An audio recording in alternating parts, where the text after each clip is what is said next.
В Комитете по регулированию естественных монополий, защите конкуренции и прав потребителей пояснили.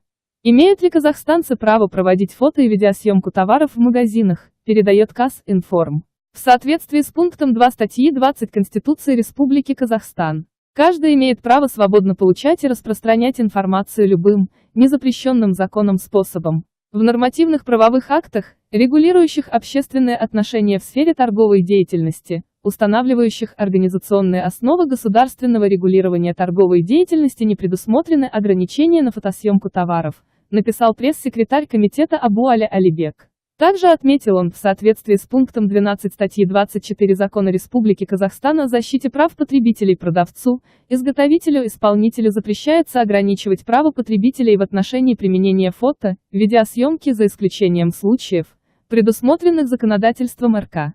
Поэтому в действующем законодательстве запрет на фотосъемку товаров, а также цены не предусмотрен.